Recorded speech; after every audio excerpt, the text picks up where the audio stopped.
大家好，欢迎来到学识 Plus。今天我要给大家介绍《向幸福走完人生的人学习》这本书。今天视频的内容包括以下4个部分：第一，受人喜爱的长者所拥有的力量；第二，提前规划并清晰表达自己的意愿；第三，希望接受积极治疗的年龄界限；第四，为周围人的幸福着想并付诸行动。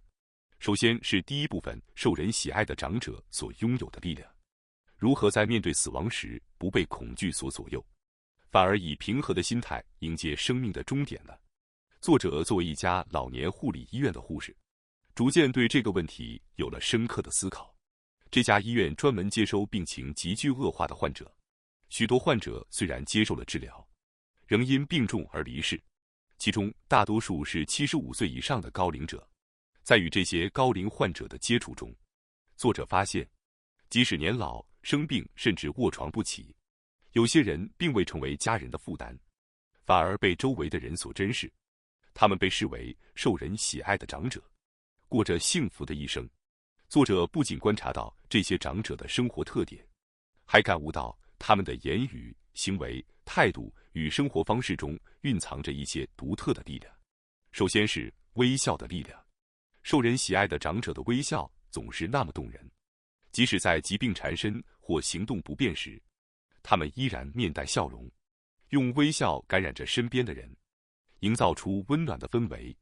这样的微笑自然会吸引着人群，使他们始终被爱护、珍惜，身边充满了欢声笑语。尽管随着年纪增长失去了部分的自理能力，单单一个微笑也能安抚陪伴者的心。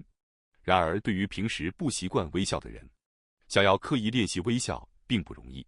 那么，不妨回想一下，什么时候曾因为某件事发自内心的微笑？是品尝美食时，观看有趣的节目时，还是与亲友聊天时？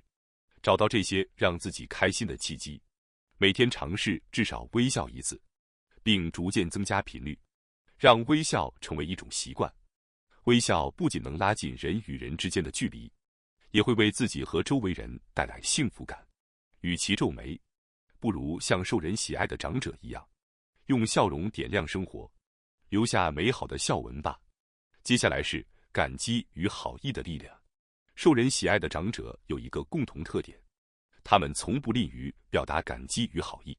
在面对帮助时，他们总会由衷地说：“有你真好，谢谢你的帮忙。”这些话语能让帮助者感到温暖，甚至愿意再次提供支持。然而，一些人却不习惯表达感激，甚至会说出让人失望的话。这点小事我自己也能做，不用帮忙。或者，谁让你多管闲事的？这种态度只会让帮助者感到心寒，从而失去继续帮助的意愿。事实上，培养表达感激的习惯并不难，试着在对话中加入一句谢谢。例如，虽然这件事我自己也能做，但还是谢谢你。或者，真是让人哭笑不得，但谢谢你的好意。这样不仅能够缓和对方的情绪，也会让彼此都感到温暖。谢谢是一个简单却强大的词汇，多多使用它，不仅会增加自身的魅力，也会为周围人带来积极的能量。最后是想象的力量。生命中有一件所有人都无法回避的大事——死亡。然而，许多人却选择逃避这个话题，认为讨论死亡不吉利。其实，正视死亡是对人生的一种整理，也是为未来做规划的重要一步。许多人认为，人生的整理仅仅是安排后事，例如规划葬礼、选择墓地或整理遗物，以免给家人添麻烦。然而，即使这些事情安排得再周全，如果没有提前考虑生前的实际需求，家人仍可能感到困惑和无助。因此，真正意义上的人生整理，不仅仅局限于身后事的安排，更包含对生前可能发生状况的全面思考与准备。这样不仅能够让自己坦然面对人生的终点，也能为家人减轻负担，带来心灵上的安宁。接下来是第二部分，提前规划并清晰表达自己的意愿。通过多年陪伴病患走向生命终点的经验，作者深刻认识到，我们需要主动规划自己的生命终点，而不是将一切都交给偶然。当病情发生变化，甚至生命即将走到尽头时，提前考虑以下的问题至关重要，并应明确地告诉身边的亲人：我希望治疗持续到什么时候？是否希望按照自己的意愿度过最后的日子？余生希望在哪里度过？这些问题关乎个人的尊严与家庭的和谐。在意外发生之前就做好准备，并与周围人清晰沟通，是一件非常重要的事情。通常在治疗过程中，医生会详细说明治疗计划，患者在同意后才会进行下一步。然而，这一切都基于患者能够清晰表达意愿。如果以下情况发生，表达愿望就会变得困难。被急救车送往医院时，意识模糊，无法判断自己身处何处，因患认知症而无法与医生顺畅交流。在急救过程中，医疗团队以挽救生命为首要任务。当患者被送往医院且无法表达意愿时，医生会将情况告知家属，而治疗决策往往交由家属决定。即使患者年事已高，若家属希望延续患者生命，医生可能采取心肺复苏、电击、人工呼吸机等延命治疗。然而，这些治疗对高龄患者而言，往往会带来巨大的身体负担。例如，心肺复苏可能因冲击力过大导致肋骨骨折，甚至刺伤肺部；使用人工呼吸机时，可能会损伤牙齿。延命的生命质量较差，往往只能延续一段时间，并不能从根本上改善患者的状况。对于高龄患者来说，延命治疗并非总是最佳选择。面对突发情况，如果没有明确表达自己的意愿，家属可能因为不清楚患者的真实想法而陷入艰难的抉择中，甚至对选择产生悔意或负罪感。因此，提前规划自己的生命终点，不仅是对自己的负责，也是对家人的深深体贴。将自己的想法与家人沟通清楚，例如，是否接受手术，希望在哪里度过余生，如何安排生命的最后阶段等，这样能够帮助家人从容面对突发情况。尊重患者本人的意愿，同时避免家庭内部出现不必要的矛盾与压力。以开放的态度谈论生命终点，不是悲观的表现，而是让自己和家人都能以更平和的心态迎接人生的自然规律。接下来是第3部分，应该接受积极治疗到多少岁？明确自己希望接受治疗的年龄上限，并清晰地传达给家人和身边的人，是对自己和家人负责的重要一步。例如，可以这样表达：如果我能活到90岁左右，希望顺其自然地走完人生旅程，即使突然倒下，也不希望采取心肺复苏或使用人工呼吸机等干预措施，只希望自然地迎接生命的终点。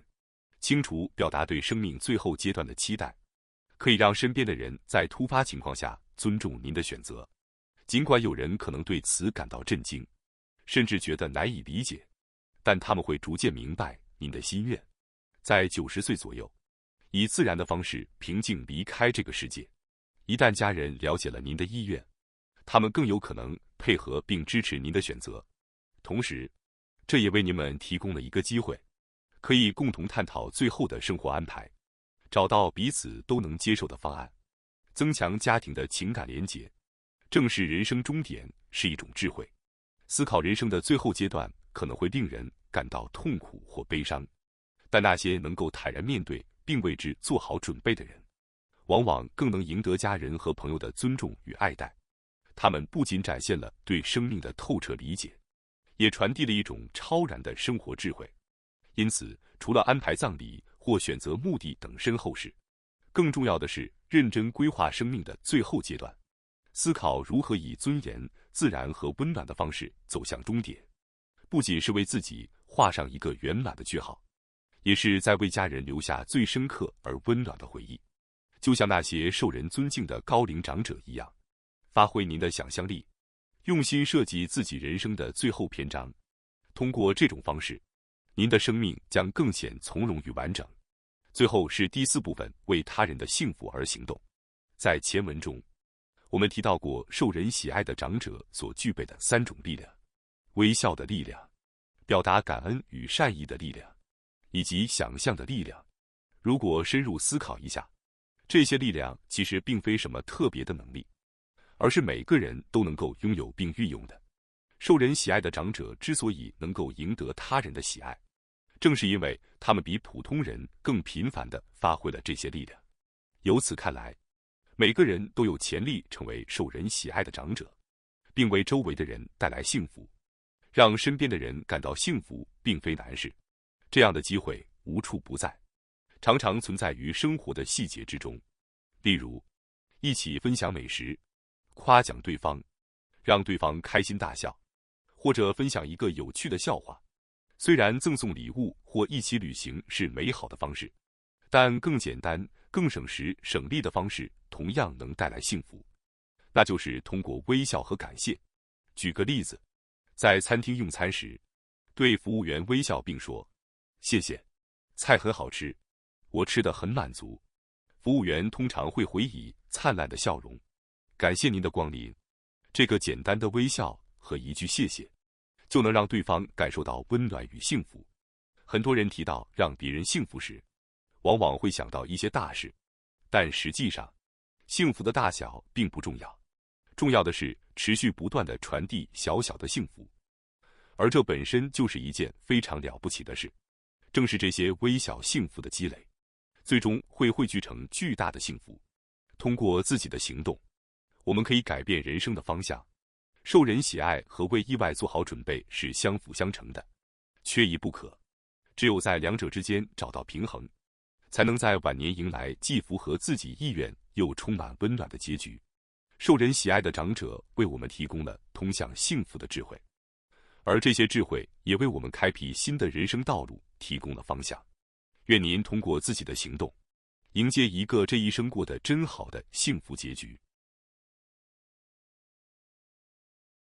感谢大家收看今天的节目。